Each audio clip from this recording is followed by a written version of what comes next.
ሀብል ብር ገዝቼ ስጦታ ሰጠሁት። ከዛ 11ኛ ክፍል ወደ አሰላ መጣሁት። ለምን እኛ ጋር ትንሽ ከተማው ገጠር አካባቢ ስለሆነ መብራት ምናምን እንደፈለግሽ አይገባም፣ ኔትወርክ እንደፈለግሽ አያገኝም፣ ለማጥናት አይመቸውም እና በትምህርቱ እንዲረዳው ተብዬ ወደ አሰላ ቤት ተከራይቼ ትልቁም እዛ ስለነበር የተማረው ከዛ ወደ አሰላ መጣሁት። አሰላ እየተማረ እያለ 12ኛ ክፍል ከዛሬ 3 ዓመት 4 ዓመት በፊት 5 ዓመት በፊት ኮሮና ነበር ካስታወሽ እና ዛሬ ነገ እየተባሉ በጣም ታሽተው ነበረ እንትን ሲሉ የነበረው የተፈተኑት 12ኛ ክፍል ግን እንደዛም ሆኖ ታምኛለሽ አቦ 593 ነው ያመጣው። እንደዛም ሆኖ ማለት ነው። እንደዛም አምጥቶ ግን እሱ በጣም ነበር የተናደደው ውጤት ቀነሰብኝ ብሎ። እሱ ለብቻ ያመጣውን ውጤት ስንደምረው ብታምኝም ባታምኝም 650 ነው የመጣው። ግን የትምህርት ሚኒስቴር ውጤቱ ያመጣው 593 ነው። ግን አረጋጋ ነው። እሺ በቃ ችግር የለውም ተባለ፣ ተረጋጋ። አዲስ አበባ ገባ፣ በኮምፒውተር ሳይንስ ማለት ነው። አዲስ አበባ ገባ። እየተማረ አምና የተወሰነ አመመኝ አለኝ። የሆነ እንደ ጭንቀ ማለት እንደ አንዳንድ ነገሮችን ካምፓኒ ላይ ምናምን ይሰራል፣ በጣም ጎበዝ ነው እና አመመኝ ሲለኝ 1ኛ ሴሚስቴርን ጸበል እንዲሄድ አደረኩት። ከዛ ጸበል ሄዶ ከመጣ በኋላ በጣም ደስተኛ ሆነ፣ ትምህርቱን መማር ጀመረ። ከዛ በኋላ ትምህርቱን እየተማረ እያለ አምናው ትንሽ የተወሰነ በብዛት ጊዜ ኮምፒውተር ሳይንስ ኦንላይን ላይ ስትማሪ ከትምህርት ነጥብሽ ይልቅ ልምድ ነው የሚፈለገው እና የተወሰነ ክላሶችን ድሮፕ ላድርግና ከዛ በኋላ በካምፓኒዎች ላይ አንዳንድ ስራዎችን ልስራ እና የሚቀጥለው ዓመት ላይ ደግሞ እንደዚሁ የቀረኝን ድሮፕ ያደረኳቸውን ክላሶችን እየጨረስኩኝ በዛው ደግሞ አንዳንድ ካምፓኒዎች ላይ ሰራለሁ ስራዎችን አለኝ። ችግር የለውም ገና 24 ዓመቱ ነው። ደስ እንዳለክ አልኩት፣ አላስጨንቅህም ደስ እንዳለ አልኩት። ሀው ታምኛለሽ? ጠዋት ተነስቶ ቤተክርስቲያን 11 ሰዓት ሄዶ ኪዳን አድርሶ ከዛ መጥቶ ነው ወንድሞቹን ቀስቅሶ ትምህርት ቤት የሚሄደው። ታምኛለሽ? ማታ ከትምህርት ቤት ሲመለስ ቤተክርስቲያን ሄዶ መጥቶ ነው ተመልሶ ጥናት አጥንቶ የሚተኛው። በቃ ህይወቱ እንደዚህ ነው ስቲል እስከሚሞትበት ቀን ድረስ ማለት ነው። ከዛ አምና ትምህርቱን ጨረሰና ክረምት ላይ ሲስተር ነበረች። ከዛ ሲስተር ጋር ነበር የሚያርፈው እና ሲስተር ጋር ልጆች ስላሉ ይንጫጩብኛል። ከጓደኞች ጋር ተከራይቼ ክረምትን እዛ ልክረም አለኝ። እሺ ክረም ችግር የለውም አልኩትኝ። ከፈልኩለት። እዛው 4 ኪሎ ነበረ የገባው። ነገራችን ላይ አዲስ አበባ 4 ኪሎ ዩኒቨርሲቲ ነው። ከዛ እሺ ችግር የለውም ገባ አልኩትኝ እና እዛ ተከራይቶ እየኖረ ነበረ። ከዛ ተከራይቶ እየኖረ እያለ አጋጣሚ የጉሮሮ ላይ የምራቅ እጢው ተሰብስቦ ወደ ምራቅ ጠጠርነት ተቀይሮበት ነበር። ያ ማለት ረጅም ሰዓት ስለሚጾም አፍሽ ረጅም ሰዓት ሲደርቅ የምራቃችን እጢ ያላል በተፈጥሮ ያለ እሱ ይጠራቀምና ወደ ጠጠርነት ይቀየራል። ከዛ እሱ አሞት ነበረ እና ታከመ። እንደሞ ኦፕሬሽን ትሆናለህ ተብሎ ነበር። እግዚአብሔር ይመስገን እኔም ጸለይኩለት። እሱም ጸበል ምን ሲጠጣ ራሱ በመድኃኒቱ እየተፈረፈረ ወጣለት። ኦፕሬሽን አልሆነም ማለት ነው። ከዛ ድኖ ዩኒቨርሲቲው ተመለሰ እና አምና የነበሩት ጓደኞቹ ኦልሬዲ እሱ አምና ነበር የሚመረቀው ድሮ ፓርክ ሆኖ ዘንድሮ አምና የነበሩት ጓደኞቹ ተመርቀው ወጥተዋል። ዘንድሮ ከአዲስ ተማሪዎች ጋር ነው የሚመደበው እና አምና የሚያውቀው ታደሰ አገኘው የሚባል ልጅ አምና የሚያውቀው ጓደኛው ነበረው እና ከሱ ጋር አንድ ዶርም ይይዛሉ ዘንድሮ ማለት ነው።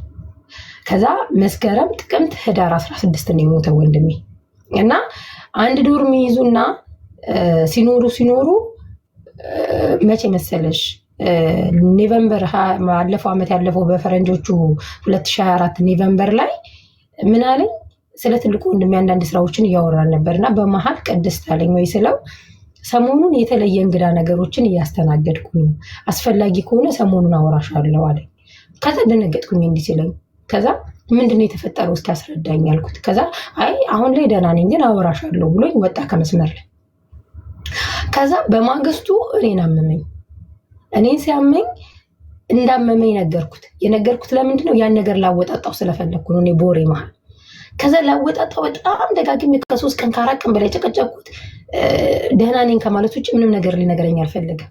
መጨረሻ ላይ ምን አለኝ፣ እፍ በእናትሽ አጨቅጭቂኝ፣ ይሄ ነው ብልሽ እንኳን ምንም ልታረጊልኝ አትችይም አለኝ። ምክንያቱም ብር ላክልህ ብዬ አልፈልግም ብሏል። በቃ ሌላ ይሄ ነው ብልሽ እንኳን ምንም ልታረግልኝ አቺ ማለት ያስፈራሩት ነበር ማለት ነው። እሱ ካልሆነ በስተቀር ሌላውን እኔ አፈር ገባለታለሁ አይደለም ሌላ ለሱ። ከዛ መጨረሻ ላይ በ22 ይሄን ብሎኝ በ20 ይሄን ብሎኝ በ22ም አውርተናል።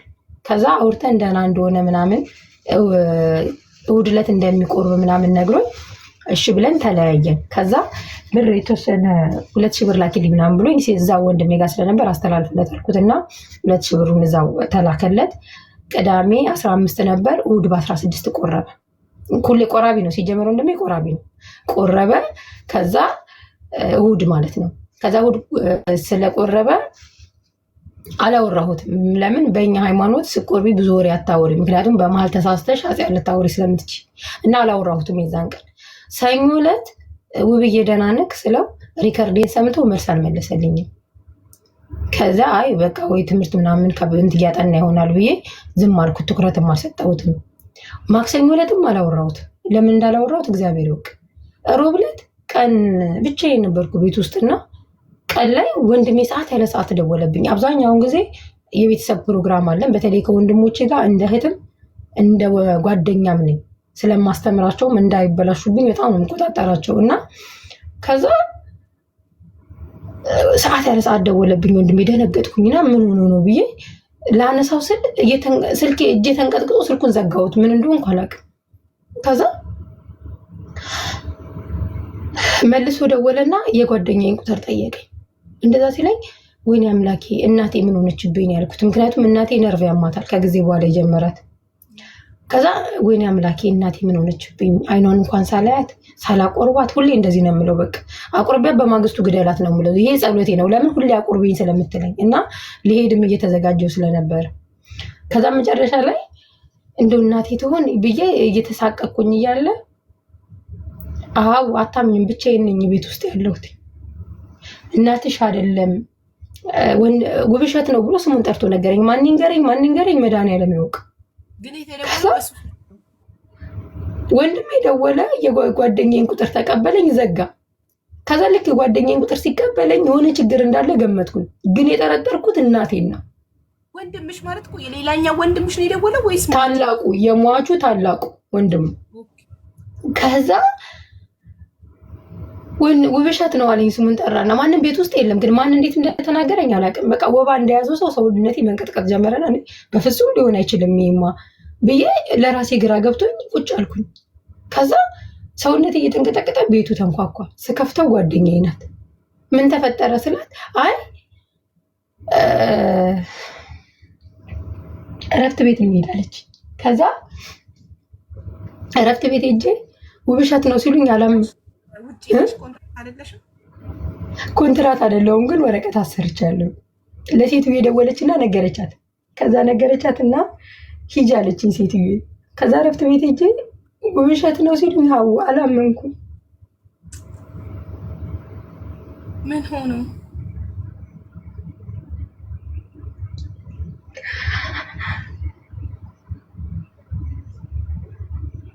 ነው? በቃ በወቅቱ ሰማይና ምድር ተደፋብኝ። ማመንም ያለ ማመን ውስጥም ነበርኩ። የሆነ ኃይል ምታውቂያለሽ ህልም መሰለኝ። ከዛ ደውሎ እናገናኙኝ አልኳቸው። አጠገቡ የነበረው ልጅ አልሞተም፣ ማርያምን አልሞተም አለኝ። ጓደኛዬ ተቀብላ ስትናገረው ደግሞ አርፏል ይላል። ከዛ እውነቱን ንገረኝ አልኩት። ከዛ በቃ አርፏል አለኝ። አላመንኩም። ትኬት ቁረጡልኝ አሁኑ ነው ያልኩት። ከዛ እግዚአብሔር ይስጣቸው ማቃቸው ልጆች ነበሩ። ወዲያው ነው ኤርፖርት ይዘውኝ ሄደው ትኬት ቆረጡልኝ። ከዛ ሐሙስ ማታ ኢትዮጵያ ገባሁት። ከኤርፖርት መጥተው ተቀበሉኝና ቤተሰብ ጋር ወሰዱኝ። እዛ አርማችን እያወጣን የዛን ቀን ከቅዱስ ጳውሎስ አስክሬን ወጥቶ ዩኒቨርሲቲው አስክሬን ሽኝት እያደረገ ነበር። ከዛ ግዴታ አብሬ መሄድ ስለነበረብኝ ጠበቁኝ። አምቡላንሱ በር ላይ ነው የጠበቀኝ፣ አስክሬኑን ጭኖ ማለት ነው። በዩኒቨርሲቲው አስክሬን ነው የተሸኘ ነው አሰላ ድረስ። ካሰላ በኋላ ነው በራሳችን መኪና የሄድነው እና የሆነ በቃ ድርቅ የምትይው ነገር የለም። ምን እንደምል ምን እንደማደርግ ሁሉ ጠፋብኝ። ማለት እውነት ነው ብሎ ለመቀበል በጣም ከባድ ማለት አይምሮሽ በፍጹም አስቦት የማያውቀውን ነገር እውነት ነው ብሎ መቀበል በጣም ከባድ ነው እና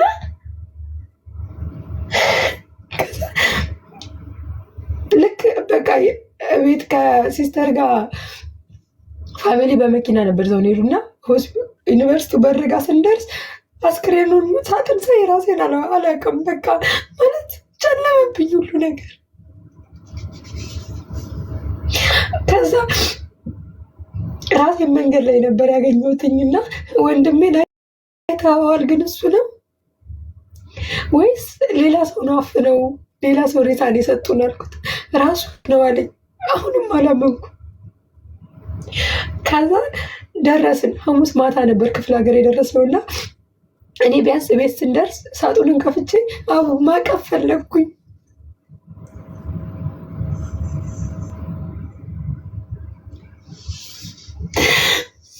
ምክንያቱም ናፍቆኛል።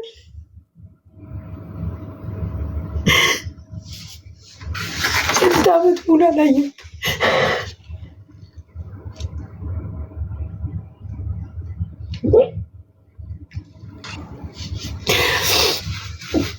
ከዛ ቤተክርስቲያን ነው የሚያድረው፣ ቤት አያድርም አሉኝ። ከዛ ቤተክርስቲያን አደረ።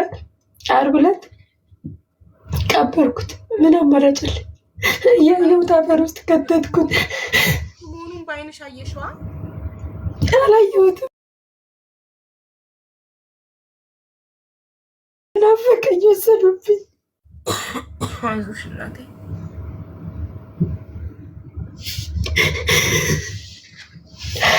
ከዛ ዓርብ ቀብሬው ሰለስትን እንኳን አልዋልኩ። ተመልሼ ወደ አዲስ አበባ ነው የመጣሁት። ምክንያቱም ምንድን ነው የተፈጠረው ማለት እኔ በወቅቱ የመሰለኝ የሆነ በቃ የማይድን በሽታ ኖሮበት የደበቀን ነው የመሰለኝ። ምክንያቱም ልጁ እጅግ በጣም ሳይለንት እጅግ በጣም ስነ ምግባር ያለው ትንሽ ሆኖ ግን ትልቅ የሆነ ሰው ታውቂያለሽ። በቃ ያለ ማጋነን የሚያውቀው ያውቀዋል። እዚህ ውስጥም ካሉ አዲስ አበባ ዩኒቨርሲቲ ውብሸት አስፌን የማያውቀው የለም እና ዝም ነው። ከተግባባሹ ትሁት ነው። ባለው አቅም ካለ ይረዳሻል። ካልሆነ ካስቀየምሹ እንኳን ከአንቺ ይሸሻል እንጂ ክፋትን አያስብም። አመጣ ለወለደችው እናቱ አንድ ቀን ክፉ ቃል መልሶላት አያውቅም። ታምኛለሽ? አንድ ቀን አዞ ውብሸት ይሄን አድርግ ብለሽ አዘሹ አይሰራም። አውቆ ነው የሚሰራው። መጣ ቦርሳውን ተሸክሞ ሄዳል። እማዬ ብሎ ሰላም ይላታል። እቃውን አስቀምጦ ውሃ መቅዳት ካለበት ቀርቶ እንጨት ማምጣት ካለበት አንጥቶ መሰራት ያለበትን ሰርቶ ነው ቦርሳውን መጽሐፉን ይዞ ቁጭ የሚለው ታውቂያለሽ። እናቱን እጅግ በጣም ነው የሚወዳት፣ እጅግ በጣም እና ሁሌ ይላቸዋል እናቴን አሳክሜ ነው የሚላቸው። ሁሌ እናቴን አሳክሜ ነው የሚላቸው። ያውቃሉ ይህንንም። ከዛ አዲስ አበባ መጣሁኝና አምና ተመርቀው ወጡትን ጓደኞቹን አንድ ዶርም የነበሩትን እንዳለ በቃ ሰብስቤ ስለሱ ነው በቃ ማለት ውስጡ የደበቀን በሽታ ካለ የሚለውን ነው ማጣራት የፈለግኩት። ከዛ ምንም አይነት ነገር እንደሌለው እና በጣም ረጃጅም ታሪኮች ማነት እቅድ እንደነበረው በጣም ብዙ ተስፋ እንደነበረው በተለይ ዘንድሮ እየሰራም እየተማረም በጣም ደስተኛ ሆኖ እንደሚኖር ነው የነገሩኝ። በሰማሽ ቁጥር ነገሩ እየተወሳሰበብኝ ነው የሚሄደው ታውቂያለሽ። የእሱ የሚያደርገውን ድርጊት እኔ እንደተተኝ እንደ ባዳ ሆኜ ከጓደኞቹ ስለሱ ስሰማ እሱ የሚያደርጋቸው ነገሮች ለሰው እና የሚመለስለት ምላሽ በቃ አንጀት የሚሰብር ነው ታውቂያለሽ። ከዛ ሁሉንም ሳጣራ ምንም ነገር እንደሌለበት ክረምት ላይ ጉሮሮን ከታመመው ውጪ ምንም ነገር እንደሌለበት ነው እየሰማሁ የመጣሁት። ከዛ አብሮት ዶርም ዘንድሮ የገባውን ልጅ ላገኘው ፈለግኩኝ፣ ግን ሊያገኘን ፈቃደኛ አልነበረም። ከዛ ምናልባት እንደ ቤተሰብ አንድ ዶርም ስለነበር ፈርቶ ሊሆን ይችላል ብዬን ያሰብኩትኝ እና ኦኬ ከፈራህን እዛው ዶሮ እንትን አዲስ አበባ ዩኒቨርሲቲ ግቢ ውስጥ እንግባና ላውራ ካልኩትኝ አዲስ አበባ ዩኒቨርሲቲ ውስጥ ገብቼ ላውራ ስለው ፈቃደኛ አልነበር። ከዛ እሺ በቃ እንደዛ ከሆነ አልኩኝና የተማሪዎቹ ኃላፊ ወይ ደግሞ ዲኑ ቢሮ ቀጠሮ ተይዞልኝ በዲኑ ቢሮ በኩል መጥቶ እንዲያናገረኝ ተደረገ ማለት ነው። እና ሳናገረው እኔ ነበር፣ ወንድሜ ነበረ፣ ሌላ ዘመዳችን ነበር፣ ራሱ ዲኑ ነበር፣ ፕሮክተሩ ነበር እና ልጁ ነበር። ሀቡ ታምኛለሽ? ፊቱ ላይ ያነበብኩበት ያልወጣለት ንዴት፣ ጸጸት፣ እልህ ነው ፊቱ ላይ ያነበብኩበት። ፊቱን እንደዚህ ሰው አንብበሽ ትረጂ የለ እንደዛ ነው ያነበብኩት። ግን እግዚአብሔርን ነው የምልሽ እኔ እየጾምኩ ነው ማውራሽ እሱ የገደለው ብዬ በዛ ሰዓት ራሱ አለ ከራስሽ ጋር ትግል የምትገቢው የለም ከራሴ ጋር ትግል ውስጥ ነበር። ለምን ልጁ ያኔ እንዴት ልበልሽ ሰው አይደለም መርዝ ይቅርና ጥፊ ያነሳበታል ብዬ የማልጠብቀው ልጅ ነው። ምክንያቱም ወንድሜን ባህሪውን ስለማውቅ እኔ እንኳን ተናድጄ ስናገረው እኔ ለኛ ነኝ አንዳንዴ ስናገረው ስትረጋጊ ደውላለሁ ብሎ ነው የሚዘጋብኝ ካፉ መጥፎ ነገር ያወጣበት ያን ስለማውቅ ከዛ በኋላ ምንድን ነበር ከውሸት ጋር እንዴት ነው ተወቃችሁ ስለው ከዛሬ 2 ዓመት ከምናምን ሆኗል ከተዋወቅናል። እሺ ምንድን ነበር የተፈጠረው ስለው ከወንድምሽ ጋር አንግባባም ዝምተኛ ነው ወንድምሽ ዝምተኛ ነው አንግባባም ማለት እሺ ከዛ ስለው በቃ እንዴት አንድ ዶርም ገባችሁ ካልተስማማችሁ ስለው አንድ ዶርም የገባ ነው እኔ እዚህ ዶርም ቁጭ ብዬ ያለሁበት ዶርም ቁጭ ብዬ መጥቶ አየኝና ብቻህን በቃ አንተ ዶርም እገባለሁ እኔ የተመደብኩበት 6 ስለሆነ ጫጫታ ይበዛል ብሎ አለኛል። እዚህ ጋር ውሸት ነው። ምክንያቱም አንደኛ ዶርም በራስሽ በፈለግሽው አትመደብም። ዶርም ፕሮክተሮች አሉ ራሳቸው ዶርም የሚመድቡሽ ስምሽን አስገብተው ሁሉ ነገር ብዙ ፕሮሰስ አለ። እዛ ውስጥ ገብቶ ነው አንድ ዶርም የምትመደቢው። ልትቀየሪ ስትይም ደግሞ ብዙ ፕሮሰስ አለው። እንደፈለግሽ ሄደሽ የምትመደቢው አይደለም። ራስሽ ተመራርጠሽ እኛ እዚህ ጋር ገብተናል እዚህ ጋር መድቡልን ብለሽ ራስሽ በፍቃድሽ ሄደሽ ፎርም ካላስሞላሽ በስተቀር ከዛ አለኝ እሺ አልኩት። እሱንም አልተከራከርኩኝም። ከዛ ሰኞ ዕለት ማታ ምንድን የሆነው በ15 ቆርቧል ብዬሻለሁ። ህዳር 15 በኢትዮጵያ ማለት ነው።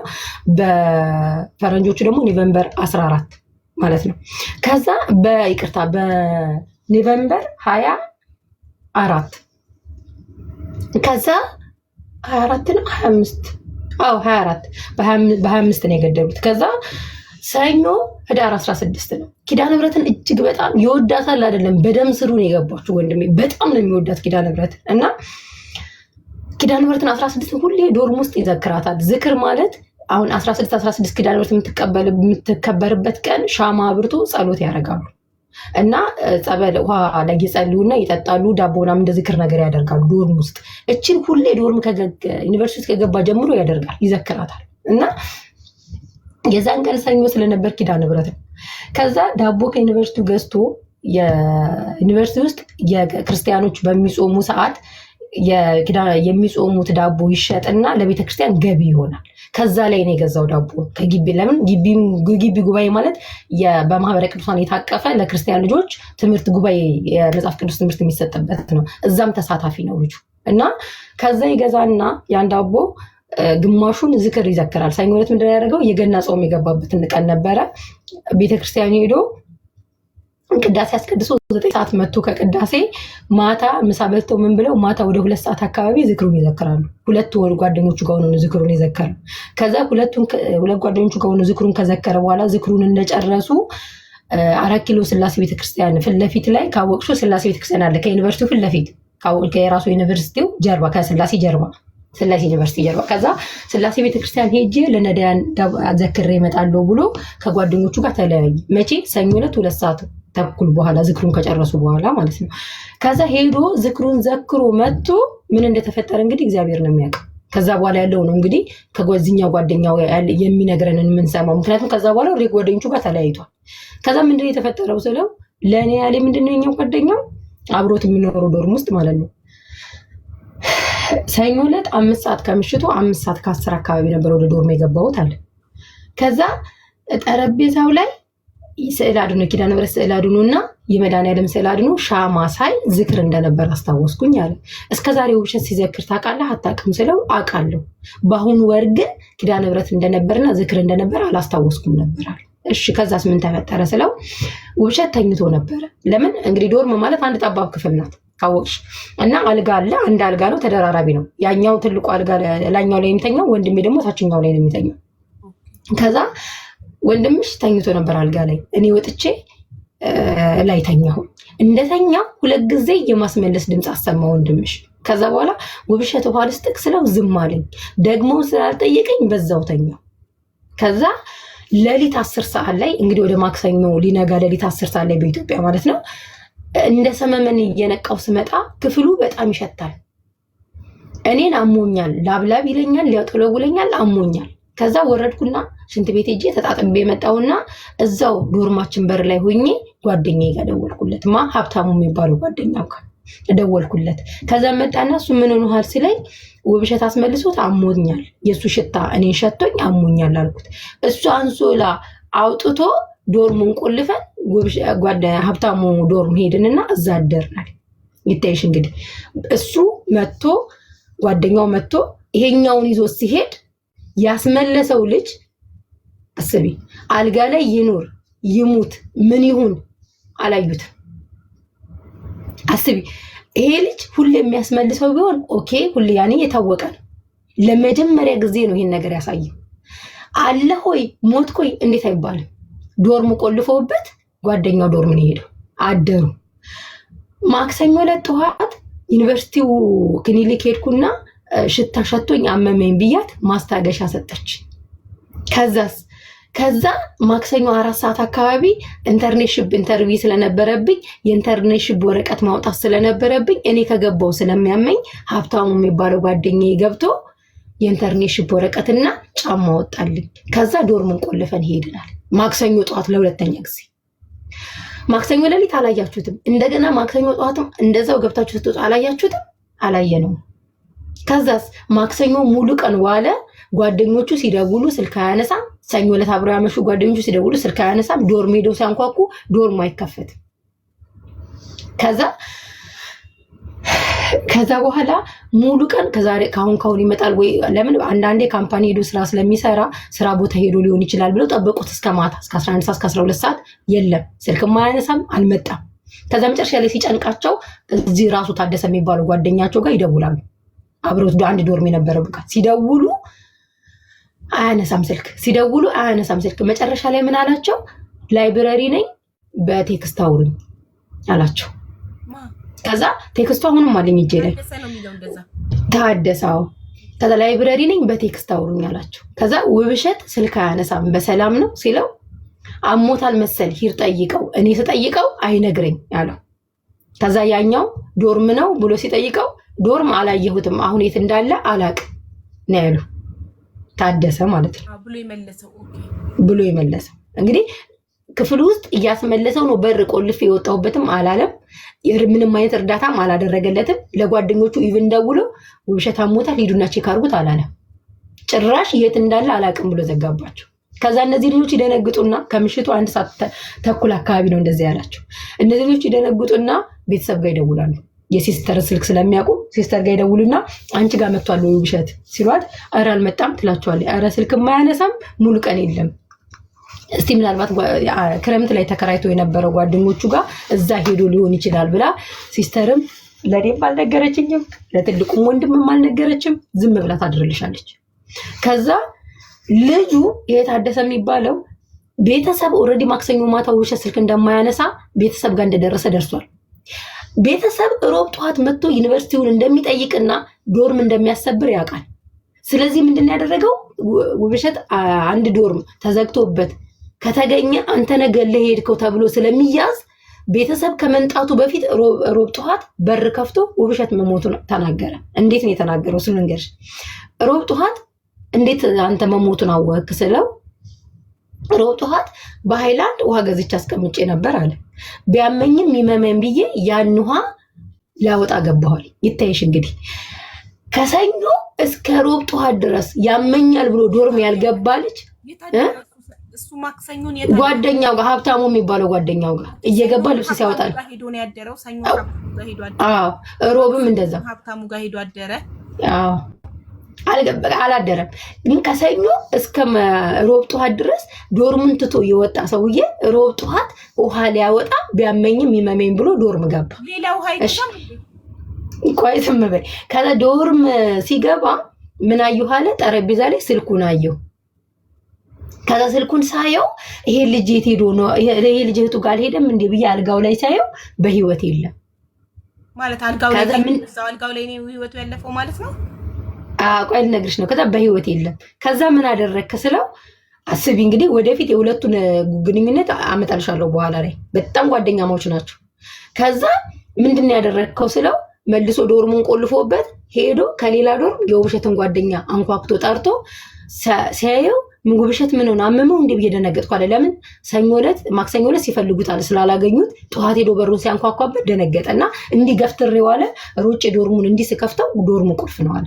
ከዛ ቁልፍ እኮ ነው ስለው ከኋላ የመጣው ቁልፉን ከፈተና ሄዴው እስኪ ያለኛል ሄዴው አለኛል። ከዛ ሄጄ እንዲትሳረገው አፉ ላይ የሆነ ነጭ ነገር አለበት እንዲህ ነው እጁን እንደዚህ አድርጎ ትራስ ካጠገዋለ እንዲቀጥ ብሎ ነው እንዲህ በጀርባው ይተኛዋል። ከዛ ወጥቶ ለሚመለከተው አካል ሪፖርት አድርጎ መጥቶ ፖሊስ የህግ አካላት አስክሬኑን አነሱ። እሺ አንተና ውብሸት እዚህ ድረስ ነው ጓደኝነታችሁ አልኩት። አዎ መልካም። ሌሎች ጓደኞቹን መጠየቅ ጀመርኩ። የውብሸት ጓደኞች ስጠይቀው ሀቡ ምን እንደሰማው ታውቂያለሽ? አምና ይሄን ያደረገው ልጅ አሁን ታደሰ የሚባለው ወባ ታሞ አንድ ዶርም አልነበሩም፣ የተለያዩ ዶርም ነበሩ። ወንድሜ ራሱ ዶርም አምጥቶ አልጋውን ለቆ እሱ ከጓደኛው ጋር ተደርቦ እየተኛ በእጁ ነበር ያስታመሙ። እሱ ብቻ አይደለም ወባ ምግብ አላስበላ ስትለው የግቢው ምግብ አልበላ ሲለው በብሩ እየገዛ ነበር ያስታመሙ። ላፕቶፕ እኔ ነበርኩ ከዚህ የላኩለት። እንደው እንዳጋጣሚ ደረሰኙ የላፕቶፑን ፎቶ አለኝ እልክልሻለሁ። እኔ ነበርኩ ቀድሜ የላኩለት ላፕቶፕ እስከሚገዛ በወንድሜ ላፕቶፕ ነበር የሚጠቀመው ታውቂያለሽ። የክፍል አሳይመንት ሳይቀር አብረው ነው የሚሰሩት። አምና ክረምት ላይ ተከራይቶ የሚኖርበት ቤት ሄዶ በወንድ እጁ ወጥ ሰርቶ አብልቶታል።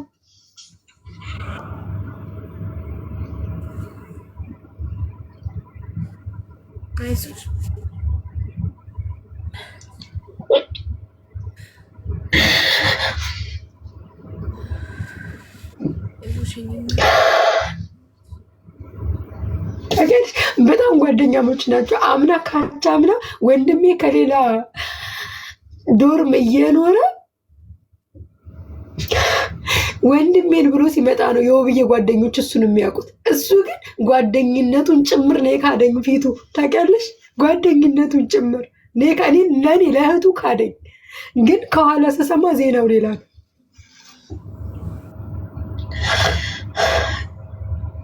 የሱ ይገርምሻል። የአስከሬኑ ሽኝት ቀን ማለት ነው ጭራሽ የሀዘን ፊቱ ላይ አይታይም ነበር አሉ። ጭራሽ ጓደኞቹ ብር አዋጥተው ወረቀቱ ለኛ ተሰጥቶናል። ብር አዋጥተው የሀዘን ሽኝት ፕሮግራም ሲያደርጉ እሱ በቦታው ላይ የለም፣ ብርም አላዋጣ።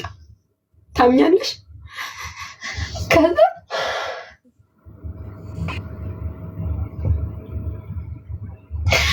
ከዛ ምን አየሁኝ ልብሱን ስቀበል ከዩኒቨርሲቲ እስካሁን እስቲል የማመን ያለማመን ውስጥ ነገር ውስጥ ነው ያለሁት።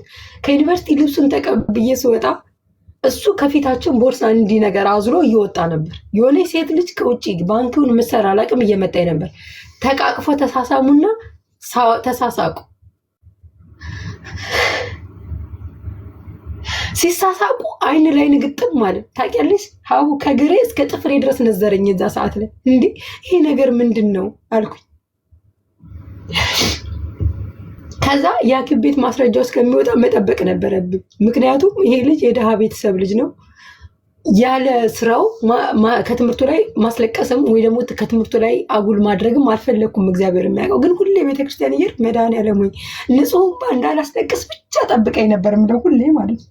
ከዛ የሐኪም ቤቱ ማስረጃ ሲወጣ አዎ በመርዝ ነው የሞተው። በመርዝ ነው የሞተው። መርዝ በልቶ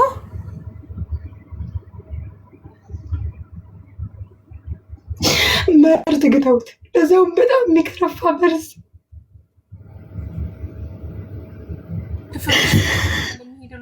በምን ጊዜ በምን ሰዓት ይመስለኛል? ሌሊት ሰኞ 10 ሰዓት መሰለኝ በተኛበት በዛው ንቅ አድርገው የጋቱት። ምክንያቱም የአንገቱ ላይ የነበረ የአንገት ሀብል ተበጥሷል፣ መስቀሉ ተበጥሷል። ጆሮ ላይ አድርጎ የተኛት ኤርፎን የለችም። ጠርጥሬ ነበር። ምክንያቱም ወንድሜ ጊጃማ ለብሶ ነው የተኛው። ጊጃማ ሸሚዝ ቁምጣና ካልሲ አድርጎ ነው አልጋ ላይ የተኛው። በዛ ላይ የገና ጾም ገና ገብቶ የመጀመሪያው ቀን ነበር። ይጾማል ነግሬሻለሁ። ስትጾሚ ደግሞ ውለሽ ማታ ምግብ በልተሽ ስትተኝ በራሱ ይደክማል።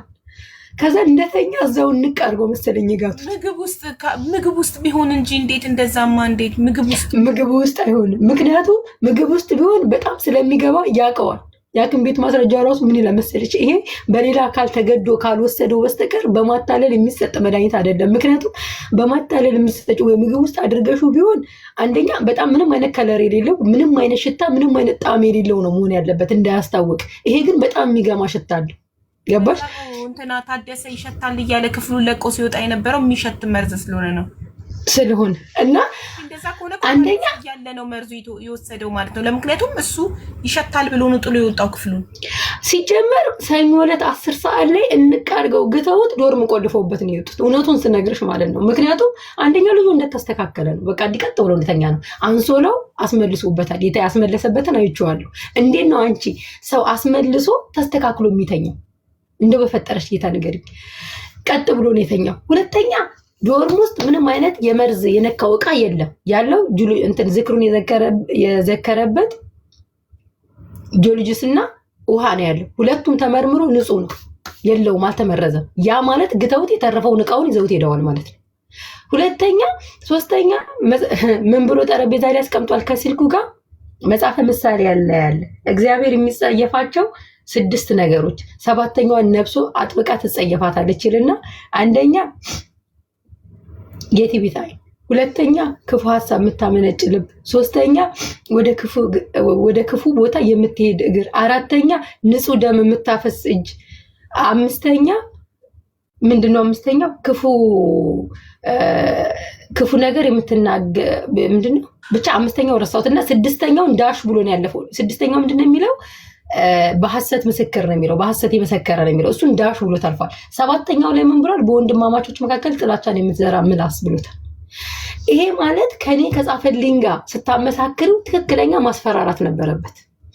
ባያስፈራሩት ይሄን ጽፎ አያስቀምጥላቸውም። እግዚአብሔር ይሄን ይጠላል። ይሄን አልፋችሁ ከገደላችሁ ግደሉኝ ብሎ ራሱን አሳልፎ ሰጥቷቸዋል። ምክንያቱም ሁለቱም እንደሱ እሱ ያ ሁለቱም በሃይማኖታቸው እንኳን አንድ ናቸው፣ ክርስቲያን ናቸው።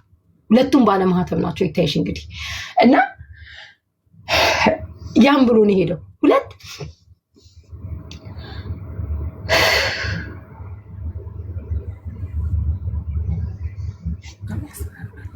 እሺ ከአስክሬን ምርመራ ውጤቱ በኋላ ምን ተደረገ?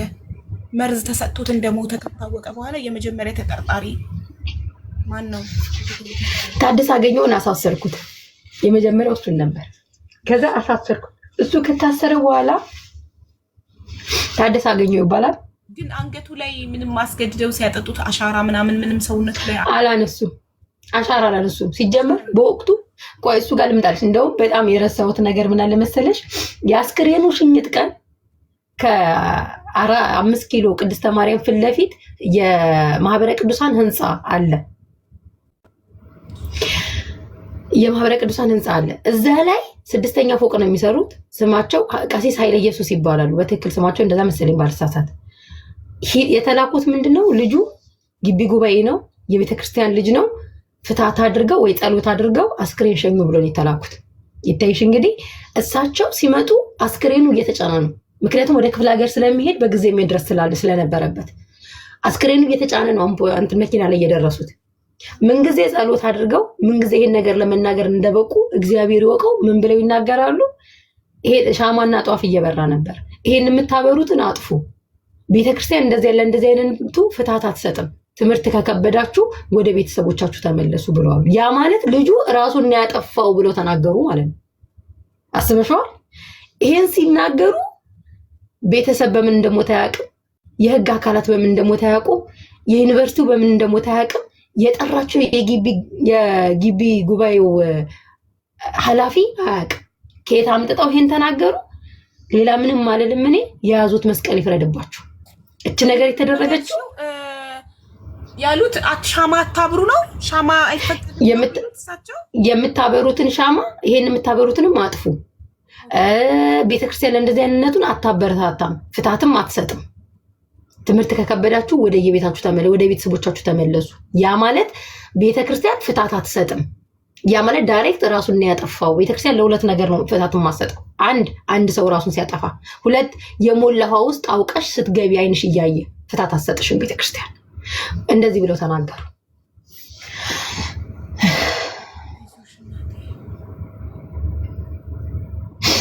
ከዛ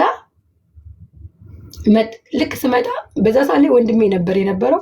ወንድሜ ራሱን ስቷል ማለት ትችላለሽ። ዩኒቨርሲቲ ታያቅ። እኔ ደግሞ እኮ ከሚገርምሽ ሰዓት ቢኖር እንኳን ሰዓት የለም። አስክሬኑ እየተጫነ ነው የደረሱት።